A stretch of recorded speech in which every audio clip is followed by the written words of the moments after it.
অবহেলা পর্ব ১ জুয়েল এবং সুমাইয়ার ভালোবাসার গল্প। আমার গার্লফ্রেন্ড যখন মেডিকেলে চান্স পায় তখন থেকেই আমার মনে একটা ভয় ঢুকে যায়, যদিও সে অনেক এক্সাইটেড ছিল। এতই এক্সাইটেড ছিল যে আবেগে আমাকে সবার সামনে জড়িয়ে ধরে, তার জীবনের বিশাল সফলতা। কিন্তু তার এই সফলতায় আমি মোটেও খুশি হইনি। বরং আমার মনে তখন একটা প্রশ্ন ঘুরপাক খাচ্ছে, সুমাইয়া কি আগের মতো থাকবে নাকি সেখানে নতুন কাউকে পেয়ে ভুলে যাবে। সুমাইয়া একরকম দৌড় দিয়েই বাসাত চলে যায়, খুব খুশি সে। আমি কলেজের সামনেই দাঁড়িয়ে রইলাম।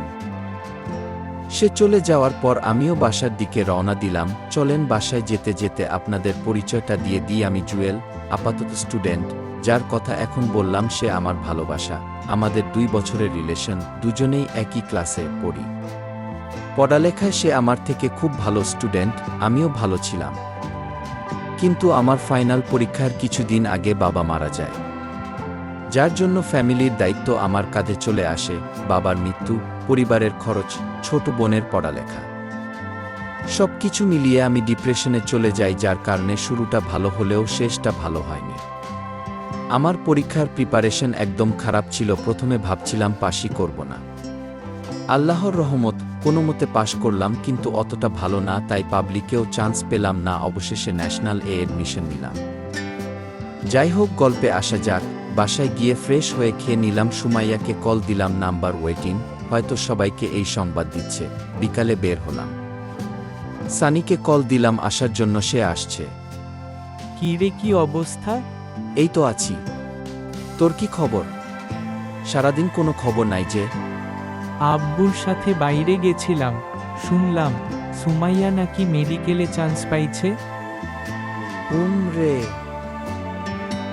শালা মিষ্টি কই, আগে মিষ্টি খাওয়া। আমি তো টেনশনে আছি। এত খুশির মধ্যে আবার টেনশন কিসের? তোর বউ ডাক্তার হবে, আমাদেরও ফ্রিতে চিকিৎসা করবে। ফাইজলামি করিস না। আচ্ছা, ওখানে যদি সুমাইয়া অন্য কারো সাথে সম্পর্ক করে? আরে মাথা খারাপ নাকি? করবে না, সিউর থাক। তারপরেও আমি ফেনীতে আর ও ঢাকাতে কেমন হয়ে যায় না ব্যাপারটা? যেখানে আমরা প্রতিদিনই দেখা করতাম সেখানে বছরেও পারব না। দেখ ভাই, ভালো কিছু পেতে হলে কিছু না কিছু ছাড় দিতে হবে। ও ওখানে পড়ালেখা করুক, তোর সাথে মোবাইলে যোগাযোগ করবে, চ্যাট করবে, ছুটি পেলে আবার আসবে। সমস্যা কি? তারপরেও আরে ধুর বাদ দে, চল চা খাবো। তারপর আমরা চা খেতে চলে যাই। সেদিন রাতেও সুমাইয়ার সাথে অনেকক্ষণ কথা হলো। আমার মনে যে একটা ধারণা ছিল সেটা বোধ হয় ভুল। এর কিছুদিন পরেই সে ঢাকা চলে যায়। আমার সাথে এই কয়েকদিনে খুব বেশি একটা কথা হয়নি। যাওয়ার আগে একবার দেখা করতে বলেছিলাম, ওর হাতে সময় নাই। আমিও বোকা মনে হ্যাঁ বলে বিদায় দিলাম। যদিও হ্যাঁ বলছি, কিন্তু ভিতরে ভিতরে আমার অবস্থা খুবই খারাপ। সুমাইয়া চলে যাওয়ার পর আমি ওর কল বা টেক্সটের অপেক্ষায় বসে থাকতাম। আমি নিজে থেকে দিতাম না, কারণ মেডিকেলে পড়ে, আমার থেকে পড়ার চাপ 1000 গুণ বেশি। ও যখন ফ্রি হবে তখন নিজে থেকেই দিবে। সে মাঝে মধ্যে কল দিত। যখন কল দিত নিজেকে খুব ভাগ্যবান মনে হতো। ইদানিং খেয়াল করলাম সুমাইয়া আমার সাথে কোনো প্রকার যোগাযোগ করছে না। আমি মাঝে মধ্যে কল দিই, নাম্বার ওয়েটিং থাকে। যখনই কল দিই নাম্বার ওয়েটিং, আমার বুকের মধ্যে একটা অন্য রকম ব্যথা অনুভব হতে শুরু করলো। সারাদিন অনলাইনে থাকে, কিন্তু আমি মেসেজ দিলে সিনও করে না। যদিও করে 1 ঘন্টা পর পর রিপ্লাই দেয়। আমার বুঝতে বাকি রইল না সে অন্য পথে হাঁটা শুরু করেছে। দেখতে দেখতে 4 মাস কেটে গেল। গত 1 মাসে ওর সাথে আমার মাত্র একবার কথা হয়েছে, তাও 2 মিনিট। একদিন রাস্তা দিয়ে হাঁটছি, এমন সময় ওর চাচাতো ভাইয়ের সাথে দেখা। কিছুক্ষণ কথা বলার পর সে বলল সুমাইয়া নাকি বাড়িতে এসেছিল, 3 দিন ছিল, আবার চলে গেছে। ওর কথা শুনে আবারও বিশাল আকারের একটা শক খেলাম। বাড়িতে আসলো অথচ একবার দেখাও করল না। যে নাকি একদিন কলেজে দেখা না করলে আমার সাথে রাগ করে 2 দিন কথা বলতো না। সেদিন রাতে আমি ওরে মেসেজ দিই, কি ব্যাপার, বাড়িতে আসছো অথচ একবারও বলনি? মনে ছিল না, আর আমি খুব একটা সময় নিয়ে যাইনি। 3 দিন ছিলে, তার মধ্যে 3 মিনিটও তোমার সময় ছিল না? থাকলে কি আর তোমার সাথে মিথ্যা বলছি নাকি?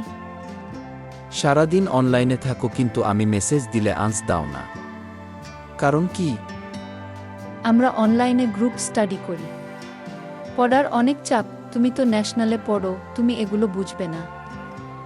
বোকা মনে এই কথাগুলোও বিশ্বাস করলাম। সেদিন আমাদের আর কথা হয়নি। তার কয়েকদিন পরে সে তার অনেকগুলো ফ্রেন্ডের সাথে ছবি আপলোড করেছে, যেখানে সে জিন্সের প্যান্ট পরা ছিল। আর 3 জন মেয়ে 5 জন ছেলে। ওর এই কর্মকাণ্ড দেখে আমার মাথায় রক্ত উঠে গেল। কিছু বলতে গিয়েও বলিনি, কারণ যতই হোক ভালোবাসি। তো সাথে সাথে আমি ফেসবুক থেকে বের হয়ে গেলাম। সে আমাকে কথা দিয়েছিল কখনো নিজের রিয়েল পিক আপলোড করবে না, অন্য কোনো ছেলের সাথে রিলেশন তো দূরে থাক, ফ্রেন্ডশিপও করবে না। আমিও ওরে ওয়াদা দিয়েছিলাম আমিও কোনো মেয়ের সাথে ফ্রেন্ডশিপ করব না। আমার ফ্রেন্ডও সে, গার্লফ্রেন্ডও সে, বউ সে, আমার সব কিছু জুড়েই সে আছে। এর মাঝে আমি ওরে অনেক গভীর রাতে অনলাইনে দেখার পর নাম্বারে কল দিলাম। নাম্বার ওয়েটিং, বেশ কয়েকবার দিলাম, বারবার ওয়েটিং। 1-2টা থেকে 2টা পর্যন্ত ট্রাই করলাম, নাম্বার ওয়েটিং। তারপর একটা টেক্সট করলাম, একটু কথা বলবো তোমার সাথে। 1 ঘন্টা পর রিপ্লাই দিল সে নাকি পড়তেছে। আমিও আর 2 বার টেক্সট করিনি। এর কয়েকদিন পর সে আবার অনেকগুলো ছবি আপলোড করল, যেখানে একটা ছেলের সাথে খুব কাছাকাছি অবস্থায় আছে। ছেলেটাও ওর কাঁধে ভয় দিয়ে বিভিন্ন স্টাইলে ছবি তুলতেছে। 4-5টা ছেলের মাঝে সে একাই একটা মেয়ে। ছবিগুলো দেখে আমার শরীর কাঁপতে শুরু করল। সাথে সাথে ওরে কল দিলাম, নাম্বার ওয়েটিং। আমিও বারবার দিতে লাগলাম। কয়েকবার দেওয়ার পর সে কল ব্যাক দিল। তারপরেই তো বন্ধুরা, পরের পার্ট দেখার জন্য চ্যানেলটি সাবস্ক্রাইব করে পাশে থাকা বেল আইকনটি চালু করে দিন। চলবে।